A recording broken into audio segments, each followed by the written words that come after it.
நம்முடைய பிதாவாகிய தேவனாலும்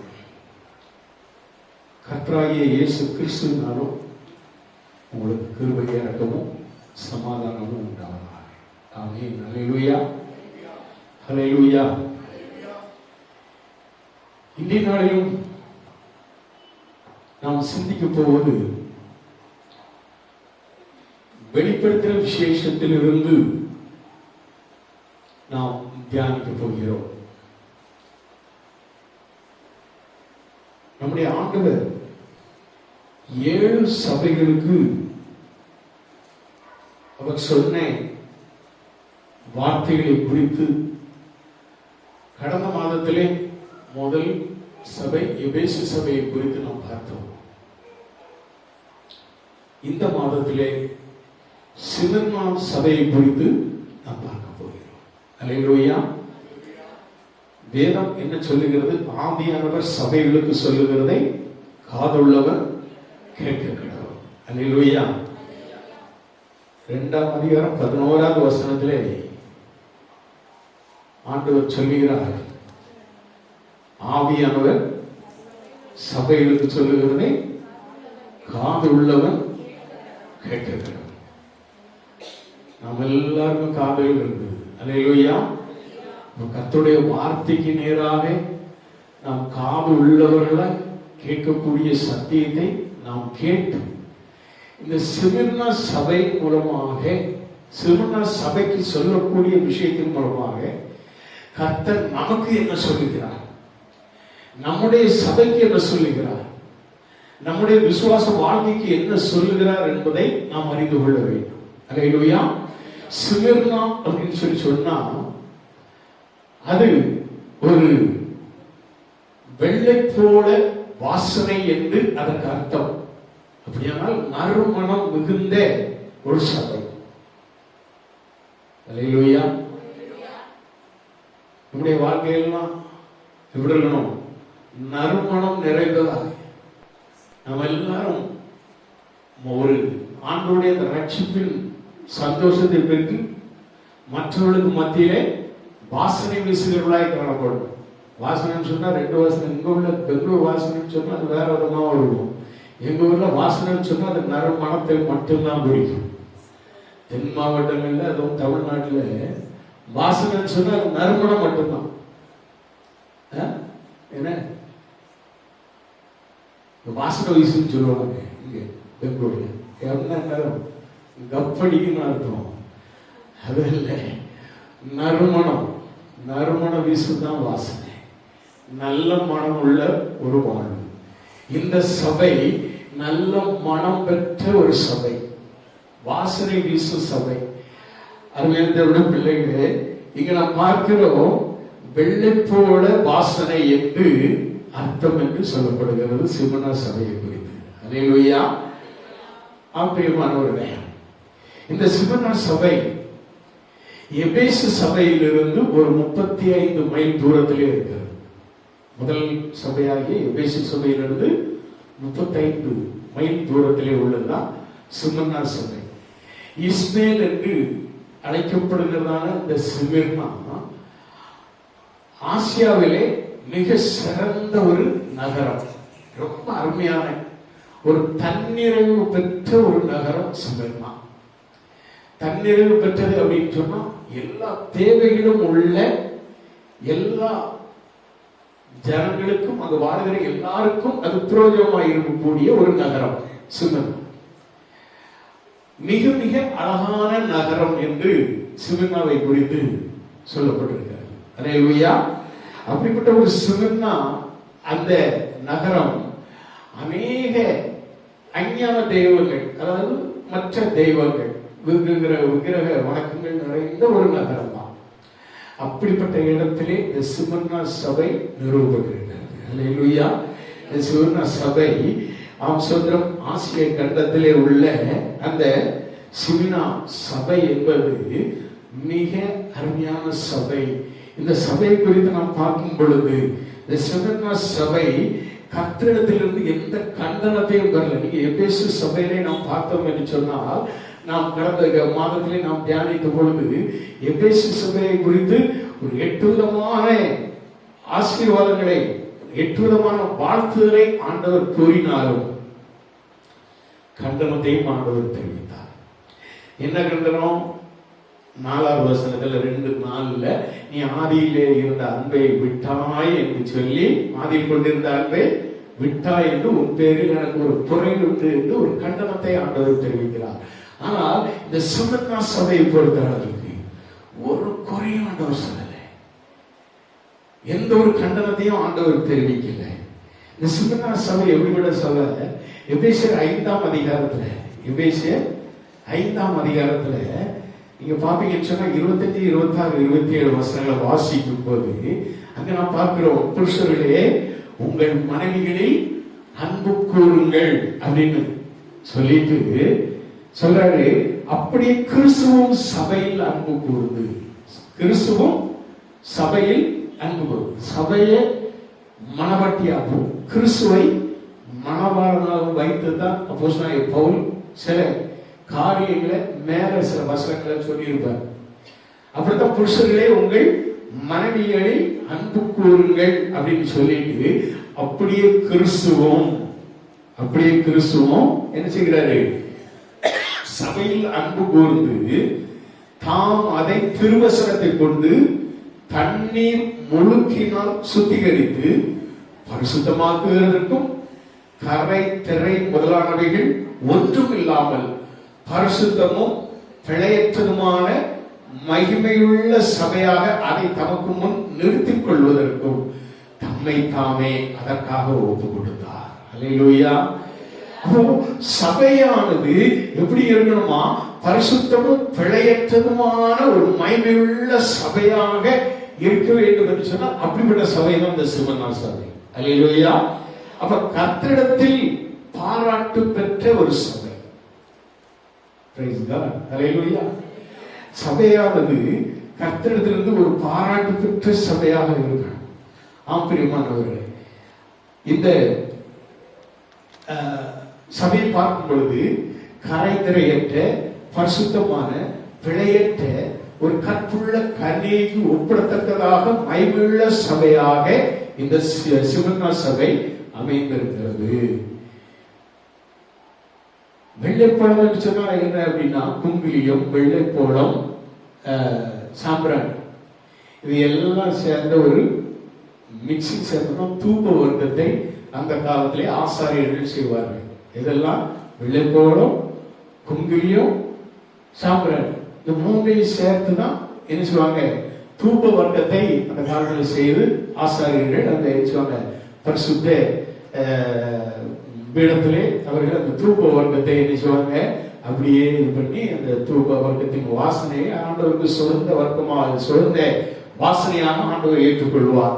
அப்படிப்பட்ட ஆண்டவரை சந்தோஷப்படுத்தியது போல அந்த சுகந்த வாசனை எப்படி ஆண்டவருக்கு சந்தோஷமா இருந்தது போல இந்த சிமன்னா சபையும் ஆண்டவருக்கு மிகுந்த சந்தோஷமாக சந்தோஷப்படுத்துகிற சபையாக காணப்பட்டது. அல்லேலூயா. இந்த சிவனா சபையினுடைய ஆவிக்குரிய ஜீவிதம் கர்த்தருக்கு மிகுந்த மகிழ்ச்சியை கொடுக்கிறதாய் காணப்பட்டது. Praise God. அல்லேலூயா. நல்லா கவனிக்கணும். சிவனா சபை எப்படி இருந்தது?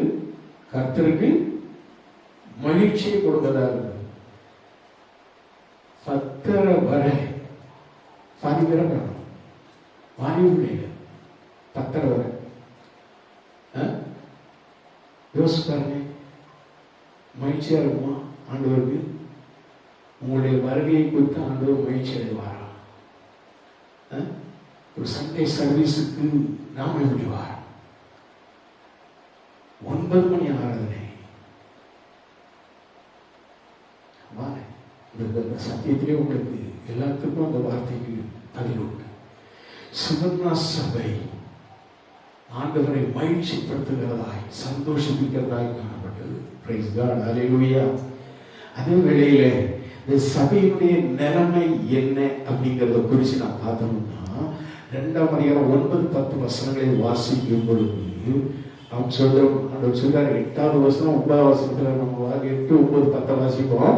சிமர்னா சபை தூதருக்கு நீ எழுத வேண்டியது என்னவென்றால், முந்தினவரும் பிந்தினவரும் மரித்திருந்து பிழைத்தவருமானவர் சொல்லுகிறதாவது, உன் கிரியைகளையும் உன் உபத்திரவத்தையும் நீ ஐஸ்வர்யம் உள்ளவனாய் இருந்தும் உனக்கு இருக்கிற தரித்திரத்தையும் தங்களை யூதர் என்று சொல்லியும் யூதராயிராமல் சாத்தானுடைய கூட்டமாயிருக்கிறவர்கள் செய்யும் தூஷணத்தையும் அறிந்திருக்கிறேன் என்று சொல்கிறார். அல்லேலூயா. எத்தனை காரியம்? ஒண்ணு, உபத்திரவத்தை அவர்கள் அனுபவிக்கின்றனர். உபத்திரவம், சபையானது உபத்திரவத்தை அனுபவித்துதான் பாடுகளின் ஊடாகத்தான் பர்வத்துக்கு எடுத்துள்ளோம். பாடுகள் இல்லாமல் சபை காணப்பட்டு ஒரே பாட்டம் ஆட்டம் கொண்டாட்டம் என்று இருந்தது அப்படின்னா அது பரலோக சபை இல்ல, வேசிங் சபையாக மாறிவிடும். நல்ல கவனமாக ஒரே சபையில டான்ஸும் பாட்டும் அது அல்ல. பாடல் இருக்கணும். ஆராதனை ஆண்டவரை மகிமைப்படுத்துகிற ஆராதனையாக காணப்படும். உள்ளமெல்லாம் நிறைந்து பரிசுத்தத்தோடு பரிசுத்த தெய்வத்தை ஆராதிக்க வேண்டும்.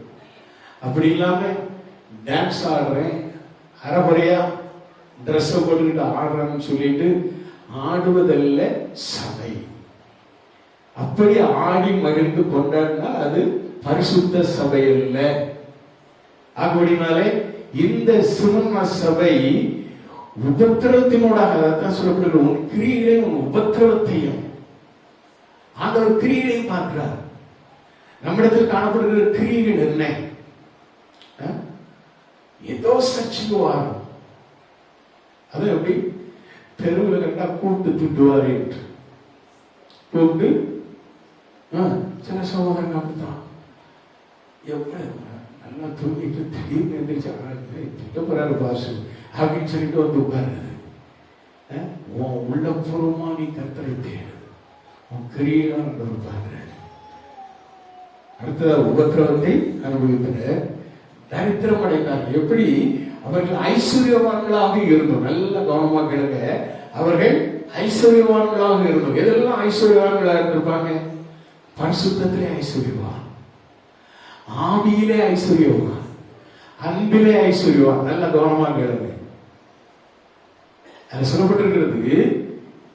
நீ ஐஸ்வர்யம் உள்ளவனாய் இருந்தும் உனக்கு இருக்கிற தரித்திரம். புரியுதா? எதிலெல்லாம் சொல்லுங்க. ஐஸ்வர்யம் எதிலெல்லாம் இருக்கணும்? ஆவியிலே ஐஸ்வர்யவானா இருக்கணும், அன்பிலே ஐஸ்வர்யவானா இருக்கணும், பரிசுத்தத்திலே ஐஸ்வர்யவானா இருக்கணும், கர்த்தரை தேடுகிறதுல ஐஸ்வர்யவானா இருக்கணும், கர்த்தருக்கு கொடுக்கிறதுல ஐஸ்வர்யவானா இருக்கணும். இப்படிதான் நீ ஐஸ்வர்யவானா இருக்கணும். அப்படி ஐஸ்வர்யவானா இருக்கணும். அவர்கள் தரித்திரம் இருக்கிறாங்க என்றாங்க. சில வறுமைகள், சில பொருளாதார குறைவுகள். பின்னாடி ஒரு சபை, சமீபத்தில் ஒரு சபை ஒரு கட்டப்பட்டு அவர் யார்கிட்ட ஒரு பாஸ்டர் பேசும்போது அவர் சொன்னாரு, நான் ஜனங்கள்ட்ட எதையுமே கேட்கல, எதையுமே கேட்கல. நான் இப்போ அந்த பில்டிங் 5 ஃப்ளோர் மேல ஏற்றிட்டேன், 5 ஃப்ளோர் மேல ஏற்றிட்டேன். சொன்னாரு, எல்லா தேவைகளையும் ஆண்டவர் சந்தித்து வருகிறார். அல்லேலூயா. காரணம் ஜனங்கள் அவங்களாவே கொடுக்க ஆரம்பிச்சாங்க. வரவங்களா எல்லாம் சில பீப்புள் கஷ்டப்பட்டு உழைக்கிறவங்க தான். சில நேரத்தில் அவசரம் ஆண்டவர் அவங்கள பார்த்து அந்த வார்த்தை தரித்திரத்தை சொல்லும் பொழுது சில நேரத்தில் அவங்களுடைய பொருளாதார காரியங்கள் இல்லைன்னா அவங்களுடைய வருமானம் தரித்திரம் உள்ளதா இருக்கும். எல்லாரையும் மாதிரி லட்ச லட்சமா சம்பாதிக்கிறவங்களா இருக்க மாட்டாங்க. ஏதோ அவங்களுக்கு தேவையானது உள்ளதாக கர்த்தர் அவங்களை ஆசீர்வதிக்கிறார். அதிலிருந்து அவங்க கொடுக்குறாங்க. அதுதான் ஐஸ்வர்யம். அல்லேலூயா. அந்த தரித்திரத்திலிருந்து அவங்க கொடுக்குறாங்க பார்த்தீங்களா, அதுதான் ஐஸ்வர்யம். கர்த்தருக்கு ஸ்தோத்திரம். அவர் சொல்லி சொல்றாரு, தரித்திரத்தை தங்களை யூதர் என்று சொல்லியும் யூதராகிறாங்க. அப்படின்னா என்ன? தங்களை ஜாதி மரம் இல்லாம எதுவுமே அப்படி வித்தியாசம் பண்ணிப்பாங்க. ஜாதி பேதம் இல்லாமல் நான் உயர்ந்தவன், நீ தாழ்ந்தவன், நீ அந்த ஜாதி, நீ இந்த ஜாதி, யூதராயிராமல் சொல்ற. யூதராயிருந்தாலும் யூதர் என்று சொல்லி யூதராயிராமல் சாத்தானுடைய கூட்டமாய் இருக்கிறவர்கள் செய்யும் தூஷணத்தையும் அறிந்திருக்கிறேன். அப்படின்னா என்ன? சாத்தான் கூட்டம் செய்யும் தூஷணம் உங்களுக்கு தெரியும். சாத்தான் கூட்டம் எது? பரிசுத்த சபை. பரிசுத்தமான சபையை குறித்து சாத்தான் கூட்டம் எப்போதுமே அது அலையிலையோ கூட்டம், அது அப்படி கூட்டம், இப்படி கூட்டம், இது வெளிநாட்டு தெய்வத்தோட கூட்டம், அப்படி இப்படின்னு சொல்லி கிண்டல் இருக்குதான் செய்யும். ஆனால் இந்த சிவனா சபையை குறித்து எத்தனை தூஷணங்கள் வந்தாலும் அவர்கள் கர்த்தருக்கு முறையானபடி சரியானபடி ஆராதனை செய்து கர்த்தரை சந்தோஷிப்பிக்கிற சபையாக, கர்த்தருக்கு நறுமணம் வீசுகிற சபையாக காணப்பட்டது. அதனாலதான் சிமர்னா அது வெள்ளை போல வாசனை நிறைந்த சபை என்று சொல்லப்படுகிறது. ஹல்லேலூயா, ஹல்லேலூயா. அருமையான தேவனுடைய பிள்ளைகளை, இந்த வெள்ளை போலம், குங்குலியம், சாம்பிராணி, இப்படி பலவிதமான பொருள் அடங்கிய அந்த அந்த நறுமணை வீசும் அந்த பவுடர்னு வச்சுக்கோங்க, அந்த பொடி, இது எப்ப வாசனை வீசும் சொல்லுங்க. சாம்பிராணி எப்ப வாசனை வீசும்? சத்தமா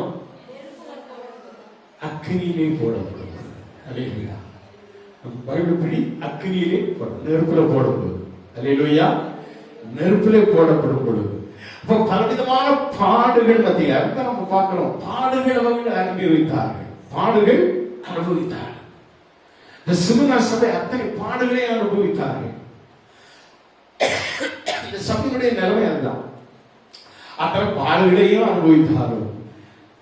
அந்த நறுமணம் வீசிக்கொண்டே இருக்கு. அக்கினியின் ஊடாக கர்த்தருடைய பிள்ளைகள் செல்ல செல்ல செல்ல அவருடைய வாழ்க்கை நறுமணம் வீசும். Praise God. ஹல்லேலூயா, ஹல்லேலூயா.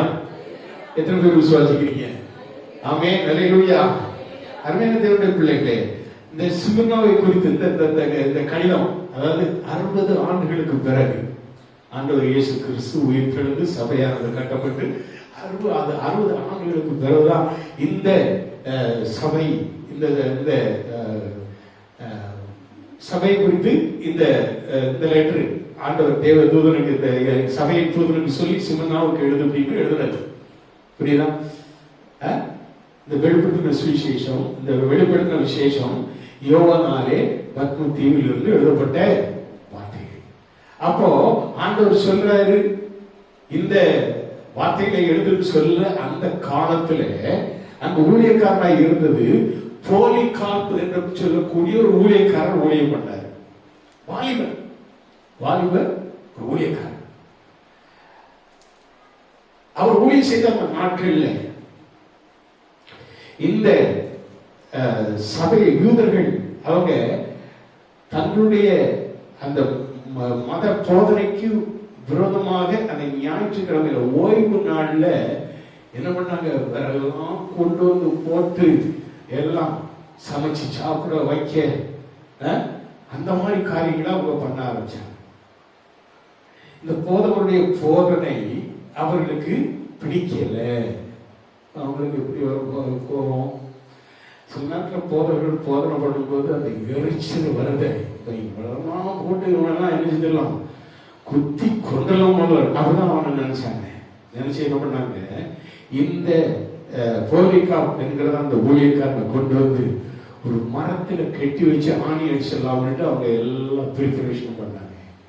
அந்த ஊழியக்காரன் சொல்லியிருக்காரு, என்ன நீங்க ஆணி அடிச்சு கொள்ள வேண்டாம்ப்பா, சத்தமா சொல்லிருக்காரு, தெளிவா சொல்லியிருக்காரு, என்ன ஆணி அடிக்க வேண்டாம், என்ன பண்ணுங்க, நீங்க சாப்பிடுவீங்கன்னு நெருப்பு, இந்த நெருப்பு மூட்டதுக்கு கொண்டு வந்துருக்கீங்களா பிறகு, இதை கொளுத்தி என்னத்துக்காக போட்டுருங்க. நான் அதுல இருந்து ஜம்ப் பண்ணி நான் வெளியில வராதபடி, நான் தவி வெளியில வராதபடி ஆண்டவர் எனக்கு பலத்தை தருவார். அக்னியின் அந்த வேக்காடை தாங்குவதற்கு எனக்கு பலத்தை தருவார் அப்படின்னு என்னதுக்கு அக்னியில போடுங்க அப்படின்னு சொல்லிட்டார். ஹலோ, ஊழியக்காரன் சொல்லியிருக்கான். உடனே அவரை ஆணி, அந்த காலத்துல ஆணி தானே அடிப்பாங்க, சிலுவை மரத்தை கொண்டு வந்து மரத்தை அப்படி இப்படிமா வச்சு அதுல போட்டு ஆணி அடிச்சு சாடிப்பாங்க. இந்த ஊழியக்காரர் சொன்னாரு, என்னத்துக்கு அக்கிலுக்கு போடுங்கன்னு. உடனே அவங்க சமையல் குளத்துல இருந்து, குடியல் அறையில இருந்து எல்லாருக்கும் உள்ள பெரிய பெரிய கட்டைகளை கொண்டு வந்து அதுல தீய மூட்டி இந்த ஊழியக்காரத்தை அக்னியில போட்டாங்க. இவர் அக்னி நடுவே ஜெபம் பண்ணி கொண்டே தன்னுடைய உயிரை என்ன செய்தார்? விட்டார். அல்லேலூயா. ரத்த சாட்சியாக மறித்த ஊழியக்காரர், இந்த சுமன்னா சபை ஊழியக்காரர். அல்லேலூயா. அதனாலதான் அதுல சொல்லப்பட்டிருக்கிறது, ஆம் சுதந்திரம், உன் கிரியைகளையும் உபத்திரவத்தையும் நீ ஐஸ்வர்யவனாக இருந்து உனக்கு இருந்த தரித்திரத்தையும் தங்களை யூதருக்கு சொல்லியும் யூதராய் இராமல் சாத்தானுடைய கூட்டமாய் இருக்கிறவர்கள் செய்யும் தூஷணத்தையும் அறிந்திருக்கிறேன். அல்லேலூயா. ஆம் சுதந்திரம். சுமன்னா சபைக்கு கர்த்தரின் செய்தி என்ன அப்படின்னு சொல்லி நம்ம பார்ப்போம். சொன்னா இப்படிப்பட்ட உபத்திரவத்தின் வழியாய் சபை போனதுனாலே கர்த்தர் அதற்கு 2 காரியத்தை அவர் சொல்றாரு. ஒன்று என்ன? 10வது வசனத்தை வாசிக்கும் பொழுது, நீ படப்போகிற பாடுகளை குறித்து எவ்வளவு பயப்படாதே. அல்லேலூயா. பயப்படாது, நீ பயப்படாது. சபை குறித்து அவர் சொல்லக்கூடிய காரியம் தான், பயப்படாது. அல்லேலூயா. அநேக சபைகள் பயந்து கொண்டே இருக்கிறது, பயந்து கொண்டே இருக்கிறது. பயமே சபைக்கு இருக்கக்கூடாது. ஆண்டவர் ஒரு காரியம் செய்வார். ஆண்டவர், நான் உன்னை பயப்படாதே. என்னதான் ஆண்டவர் எனக்கு ஆண்டவர் ஆயுள்கால வார்த்தத்தை கொடுத்த பொழுது எனக்கு அன்றைக்கு இருந்த சூழ்நிலை எங்க இருந்து? எஸ்பி ஆபீஸ்ல இருந்து என்ன கூப்பிட்டுருக்காங்க. நான் போனா என்ன பின்னி பெடல் எடுத்துருவாங்கன்னு தெரிஞ்சு பயந்துகிட்டு இருந்தேன். காலையில் எடுத்து நம்ம வேதத்தை வாசித்த பொழுதுதான் ஆண்டவர் ஏசாயா 43 அதிகாரத்தை எடுத்தார். அந்த ஏசாயா 43 அதிகாரம் 1வது வசனத்துக்கு வாசிப்பாங்க. நான் அதிலேயே பல மணி நேரம் அப்படியே அழுதுகிட்டே இருந்தேன். அதிகாலையில் எழுந்திரிச்சு இந்த வேதத்தை வாசிக்க ஆரம்பிச்சேன். காலையிலே எழுந்திரிச்சு நான் எங்க ஓடிடுவேன்னு எங்க அம்மா வாசப்படியில் படுத்துட்டு இருந்தாங்க. ஆனா ஆண்டவர் எனக்கு என்ன செய்றாரு? இந்த வசனத்தை கொடுத்து ஆண்டவர் சொல்றாரு. என்ன சொல்றாரு? அவர் சோதரம், யாக்கோபே உன்னை சிருஷ்டித்தவரும் இஸ்ரவேலை உன்னை உருவாக்கினவருமாகிய கர்த்தர் சொல்கிறதாவது, பயப்படாதே, உன்னை மீட்டுக் கொண்டேன், உன்னை பேர் சொல்லி அழைத்தேன், நீ என்னுடையவன் அப்படின்னு சொன்ன உடனே இந்த வசனத்தை வாசித்து ஒவ்வொரு வார்த்தையும் திரும்ப திரும்ப சொல்லி அழுது சொல்லிட்டேன். ஆண்டவரே, நான் பயப்பட வேண்டாம், நான் போறோம், துணிஞ்சு போறோம், நான் பயப்பட வேண்டாம், பயப்படாத, நான் உன்னை மீட்டுக் கொண்டேன், நான் உன்னை மீட்டுக் கொண்டேன், ஒருவனும் உன்னை தொட முடியாது. ஆண்டவர் வார்த்தையை பயப்படாதேன்னு சொன்னா அடுத்த ஒரு சம்பவம் ஒன்றும் நடந்தே நடக்கும். பவுலை பார்த்து சொன்னாரு, பவுலே பயப்படாது. நீங்க அப்போஸ்தலர் புத்தகத்துல 27ஆம் அதிகாரம் 24வது வசனத்தை நீங்க வாசிச்சு பார்த்தீங்கன்னா, பவுலே பயப்படாது, நீ ராயனுக்கு முன்பாக நிற்கணும். யாருக்கு முன்பாக? ராயனுக்கு முன்பாக நிற்கணும் அப்படின்னு சொல்றாரு. பயப்படாதுன்னு இங்க ஒரு வார்த்தை சொல்றாரு. அங்கே நீ என்ன செய்யணும்? ராயனுக்கு முன்பாக நிற்கணும். ராயன்னா யார்? ஒரு பெரிய அந்த முழு ரோம ராஜ்யம் முழுவே ஆளுகை செய்கிற அந்த ராயன்.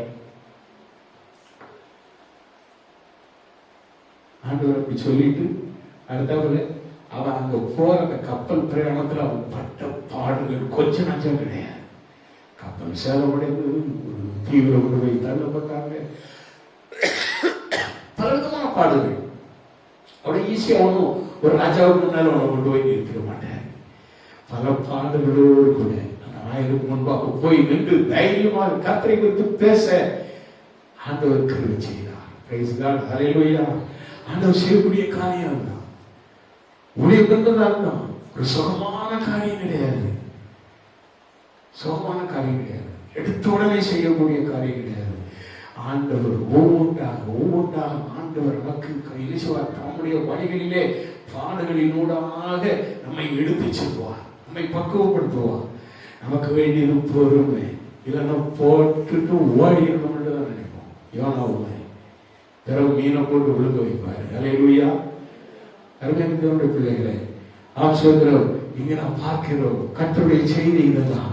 ஆம் சோதரம், சபையானது சோதிக்கப்பட்டோம். என்ன செய்யற? பிசாசனும் உங்களில் சிலரை காவலில் போடுவான். வாசிங்க 10வது வசனத்தை. 2:10. நீ படப்போகிற பாடுகளை குறித்து எவ்வளவும் பயப்படாதே. இதோ நீங்கள் சோதிக்கப்படும் பொருட்டாக பிசாசானவன் உங்களில் சிலரை காவலில் போடுவான். 10 நாள் உபத்திரப்படுவீர்கள். ஆனால் டைமிங் சொல்லிட்டார். எத்தனை நாள்?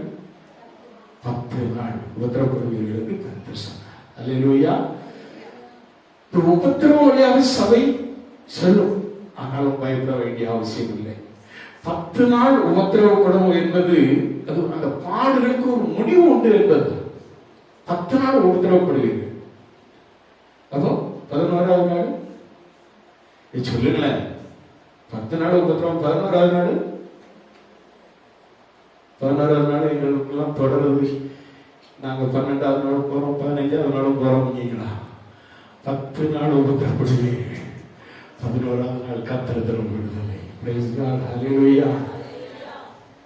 விடுதலை என்னன்னு உனக்கு இந்த 10 நாள் உபத்திரம் ஒண்ணுமே தெரியாது.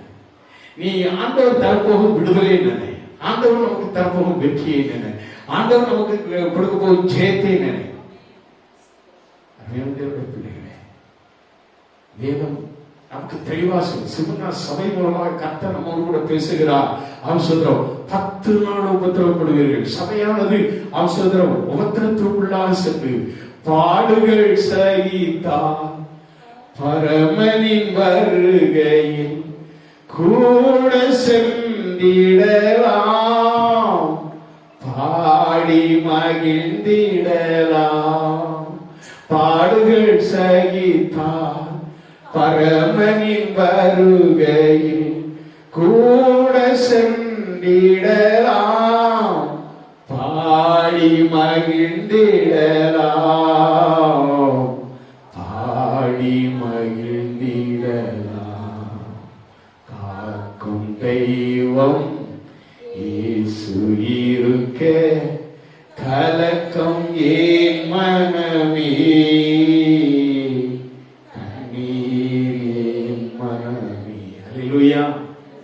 நம்மை காக்கும் தெய்வம் இயேசு இருக்கிறார். நிச்சயமாக பாடுகள் முடிந்து பாடு நமக்கு ஒரு பெரிய பலன் உண்டு, பெரிய ஒரு ஆசீர்வாதம் உண்டு. நம்முடைய வாழ்க்கை பாடுகளும் நிந்தைகளும் அவமானங்களும் நிறைந்த ஒரு வாழ்க்கை. ஆனால் எல்லாவற்றிற்கும் ஒரு முடிவு, அந்த சம்பூர்ண முடிவு. Praise God. ஹல்லேலூயா. அப்படி சொல்லிட்டு அவர் சொல்றாரு, ஆகிலும் நீ மரணம் வரையும் உண்மையா இரு. சாவு வர உண்மையா இருக்கும். இடையில விட்டுட்டோம் சொன்னா எங்க வரும்? ஹலோ, அடுத்த வருஷம் அதை சொல்றோம். நீ மரணம் வரையும் உண்மையாயிரு, அப்பொழுது ஜீவ கிரீடத்தை உனக்கு தருவேன். ஹல்லேலூயா. மரணம் வரையும் நம்மிடத்தில் ஆண்டவர் வாக்கு பண்ணுகிறார், ஜீவ கிரீடத்தை உனக்கு தருவேன். வேதத்துல வெறும் ஜீவ கிரீடம் மட்டும் இல்லை, ஜீவ கிரீடம் இருக்கிறது, அழியாத கிரீடம் இருக்கிறது, நீதியின் கிரீடம் இருக்கிறது, மகிமையின் கிரீடம் இருக்கிறது, வாடாத கிரீடம் இருக்கிறது. இப்படி 5 விதமான கிரீடங்கள் நமக்கு உண்டு. எத்தனை விதமான கிரீடம்? ஒரு நாள் தனியா அவன் அதை தியானிப்போம். ஆனால் ஜீவ கிரீடத்தை நமக்கு தருவேன். யாக்கோபு 1:12 யாக்கோபு 1:12 நாம் வாசிக்கும் பொழுது, சோதனை சகிக்கிற மனுஷன் பாக்கியவான், அவன் உத்தமன் என்று விளங்கின பின்பு கர்த்தர் தம்மிடத்தில் அன்பு கூறுவர்களுக்கு வாக்குத்தத்தம் பண்ணின ஜீவ கிரீடத்தை பெறுவான். ஒரு வாக்கு மாறாத ஆண்டவர். மரண வரையும் உண்மையாயிரு. ஹல்லேலூயா. ஹல்லேலூயா. அன்பிற்குரிய பிள்ளைகளே, அவன் சொல்றார், இந்த கர்த்தருக்காக நாம் வாழ்வதில் நாம் பாடுபடுகிறோமா? நம்மளுக்கு கர்த்தருக்காக வாழ்கிற பாடுபடும். சிலவங்க பாடுபடுவாங்க, வார்த்தைக்கு வார்த்தை சொல்றாங்க, என்ன பாடுபடுவேன், அந்த பாடுக்கு பலனே இல்லை. என்னெல்லாம் பாடுபடுவேன், குடும்பத்தில் நான் என்ன பாடுபடுவேன்,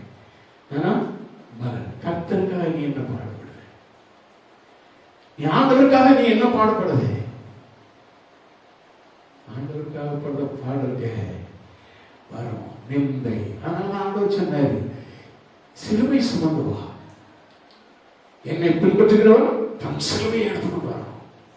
சிலுவை என்று சொன்னாலே நிந்தை, அவமானம் எல்லாம் வரும். எல்லாம் சேர்ந்ததான் சிலுவை. இயேசு அதுதான் அந்த சிலுவை தான் நமக்காக சுமந்தார். ஒருபட்ட எத்தனை அவமானங்கள், மூத்திர காரி துப்புனாங்க, மூத்திர அடிச்சாங்க, மூத்திரம் மட்டும் அடிச்சாங்க, வாரினால் அடித்தார்கள். அப்பட்ட பாடுகள், அவ்வளவு பாடுகளையும் யாருக்காக செய்தார்? எனக்காக. அல்லேலூயா. நீங்க சொல்றீங்களா? நான் சொல்றேன், எனக்காக செய்தார். Praise God.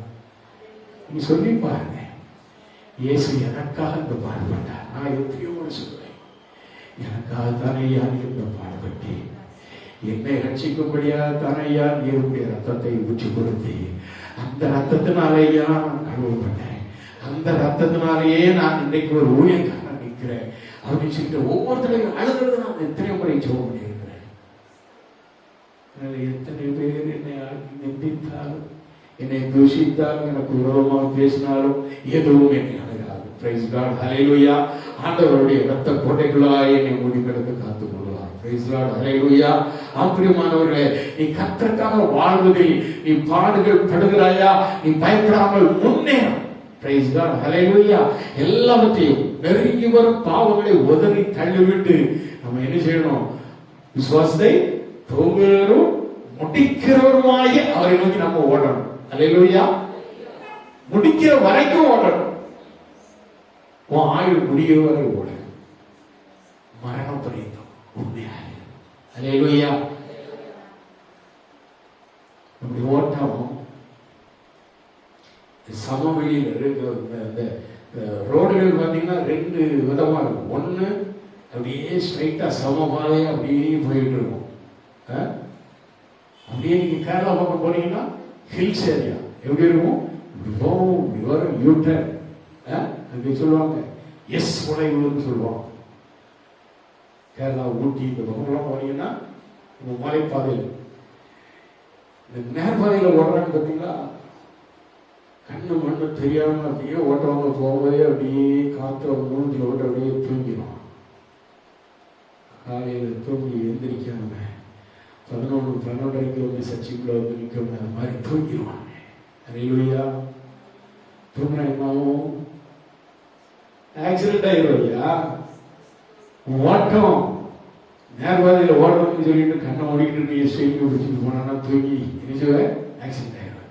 நம்ம மரப்பாதையில் ஓடணும்னு தூங்க மாட்டோம். என்ன தெரியுமா? எந்த நான் தூங்கினா பக்கத்தில் விட்டு செத்து போவேன். அதையும் சிலவங்க விடுவாங்க. ஏன்னா ஆக்சிடென்ட் எங்கே ஜாஸ்தி ஆகும் அப்படின்னு பார்த்தீங்கன்னா இந்த நேர்பாதையில் ஓடுறது இதெல்லாம் ஆக்சிடென்ட் பயங்கரம். மரப்பாதையில் ஓடி ஆக்சிடென்ட் ஆகுது கம்மி. சில இடத்துல இப்ப என்ன நம்முடைய வாழ்க்கையில நாம நமக்கு கொடுக்கப்பட்டிருக்கிற இந்த ஓட்டத்தை நம்ம பொறுப்பு உணர்ந்து நம்ம ஆண்டவரை நோக்கி முன்னால ஆண்டவரை நோக்கி ஓடணும். ஆண்டவரை முன்னால வச்சு ஓடணும். விசுவாசத்தோடு ஓடணும். அல்லேலூயா. அப்படி இல்லை அப்படின்னு சொன்னா நம்முடைய ஓட்டம் வந்து என்ன ஆகும்? இடையில அங்கங்க முட்டிக்கிட்டு நிற்கும். அங்கங்க முட்டிக்கிட்டு நிற்கும். அன்பான தேவனுடைய பிள்ளைகளே, ஆம்சோத்திரம் அந்த நேர்பாதையில ஓடும்போது ஒருத்தர் குறுக்க வந்தாங்கன்னா இவன் பிரேக் போட்டாலும் சொன்ன இவன் போற ஸ்பீடுக்கு பிரேக் போட்டாலும் கூட சொன்னார் நினைக்கும் அடிச்சுட்டு. ஆனா அந்த மனப்பாதையில சுத்தி சுத்தி ஓடும்போது எவனாவது குறுக்க வந்தோம்னா பிரேக் போடுவோம். காரணம் என்ன? ஸ்லோவா தான் போகும். ரொம்ப வேகமா போக முடியாது. எச்சரிக்கையோடு ஓட்டணும். நம்முடைய வாழ்க்கையை எச்சரிக்கையோடு நாம் ஆண்டவருடைய விசுவாச பாதையிலே ஓடணும். அல்லேலூயா. அல்லேலூயா.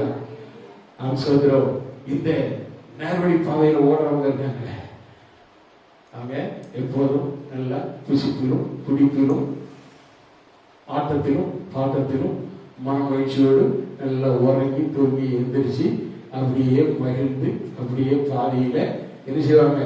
அவங்களுடைய வாழ்க்கைய எப்படி இது பண்ணிடுவாங்க? கஷ்டத்தை அதுக்கு பிறகுதான் அனுபவிப்பாங்க. ஆனால் கஷ்டங்கள் பாடுகள் ஊடாக கடந்து செல்கிற பிள்ளைகள் தேவன் வைத்திருக்கிற பெரிய சுதந்திரத்தை அனுபவித்துக் கொள்வார். அல்லேலூயா. அடுத்த வசனம் சொல்லுகிறது, ஆவியானவர் சபைகளுக்கு சொல்லுகிறதை காதுள்ளவன் கேட்க கடவன் ஜெயம் கொள்ளுகிறவன். சபைக்கு கொடுக்கிற வார்த்தை என்ன? ஜெயம் கொள்ளுகிறவன் இரண்டாம் மரணத்தினால் சேதப்படுவதில்லை. அல்லேலூயா, அல்லேலூயா. அறிவித்த பிள்ளைகளே, தேவ பிள்ளைகளுடைய வாழ்க்கை கிறிஸ்தவ பாதையிலே பாடுகள் வழியாக போகிற அந்த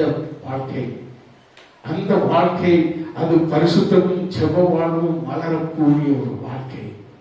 அந்த வாழ்க்கை நமக்கு என்ன கொண்டு வரும் அப்படின்னு சொன்னா, இந்த இரண்டாம் மரணத்திலிருந்து நம்மை விலக்கி காத்துக் கொள்ளும். இந்த இரண்டாம் மரணம் நமக்கு இருக்காது. அதான் சொல்லப்படுகிறது, ஆப்சோத்ரம் ஜெயம் கொள்ளுகிறவன் இரண்டாம் மரணத்தினால் சேதப்படுவதில்லை. ரெண்டு மரணம். இந்த உலகிலே பிறந்த எல்லாருக்கும் மரணம் என்பது நிச்சயம். ஆனால் கர்த்தருடைய பிள்ளைகளுக்கு, ஆண்டவரை நேசிக்கிற பிள்ளைகளுக்கு, ஜீவ பாதையிலே ஓடுகிற பிள்ளைகளுக்கு ஒரே ஒரு மரணம் தான். அது இந்த சரீர மரணம் மட்டும்தான். நம்மளுடைய ஆத்மா பரலோகத்திலே செல்லும். பிரைஸ் காட், ஹல்லேலூயா. இரண்டாம் மரணம் என்பதே நமக்கு கிடையாது. அப்படினாலே ஜெயம் கொள்ளுகிற வாழ்க்கை நம்முடைய வாழ்க்கையில வேண்டும். அருமையான தேவனுடைய பிள்ளைகளை, சுமன்னா சபையின் ஜீவியத்தை போல நாம் கிறிஸ்துவுக்குள் பாடுகளை அனுபவித்து சகித்து நாம் முன்னேறி செல்லும் பொழுது கர்த்தர் நமக்காக வைத்திருக்கிற ஜீவ கிரீடத்தை நாம் பெற்றுக்கொள்வோம். சாட்சியாக வாழ்வோம். நித்தியத்தில் கிறிஸ்துவோடு நாம் ஆறுதல் அடைவோம். அல்லேலூயா. அடுத்ததாக நாம் நரகத்துக்கு தப்பித்துக் கொள்வோம். அல்லேலூயா. கிறிஸ்துவோடு கூட வாழ்கிற வாழ்க்கை பாடுகள் நிறைந்த வாழ்க்கை தான். ஆனால் பரலோக வாழ்க்கை அது அல்லேலூயா வாழ்க்கை, சந்தோஷமான வாழ்க்கை, ஆவியிலே மகிழுகிற வாழ்க்கை, அது பரலோக வாழ்க்கை. அல்லேலூயா. நரக வாழ்க்கை அல்ல. ஒருவேளை நரக வாழ்க்கை போல இந்த உலகத்தில் நாம வாழ்ந்து கொண்டு இருக்கலாம். ஆனால் பரலோகத்தை நம்முடைய கண்கள் தரிசித்துக் கொண்டே இருக்க வேண்டும். அல்லேலூயா. இங்கிருந்து நாம் செல்வது பரலோகம். பாடுகள் நிறைந்த இந்த உலகம், மாயான உலகம், மாயான அன்பு, இந்த கதையெல்லாம் தள்ளிட்டு பரலோகத்தை நாம் எப்பொழுது சேருவோம்? எப்பொழுது அந்த நித்திய வாழ்க்கை சந்தோஷத்தை நாம் பெறுவோம்? எப்பொழுது நித்தியத்துக்குள் பிரவேசிப்போம்? இதுதான் நம்முடைய நோக்கமாக காணப்படணும். கர்த்தருடைய கிருபை நம்மை அழைத்து செல்வோம். அல்லேலூயா, அல்லேலூயா. இதை தடுக்கிறதுக்கு சாத்தான் நிச்சயமா நம்மை தூஷித்துக் கொண்டே இருப்பான். சாத்தானின் கூட்டம் உன்னை சுற்றி எப்போதும் இருக்கும். உன்னை சுற்றி எப்போதும் இருக்கும். அது உன்னை தூஷிக்கும். உன் விசுவாசத்தை மட்டுப்படுத்தும். உன் ஓட்டத்தை தடை போடும். ஆனாலும் கூட தடைகளை தகர்ப்பவர். சொல்லுங்க, தடைகளை தகர்ப்பவர். சொல்லுங்க, மீகா 2:13 அதுதானே நம்மளுடைய வாக்குத்தத்தம். தடைகளை தகர்ப்பவர் உனக்கு முன்பாக சொல்கிறார். அல்லேலூயா. அவர்கள் தடைகளை தகர்த்து வாசலா கர்த்தர் அவர்கள் முன்னே. அல்லேலூயா.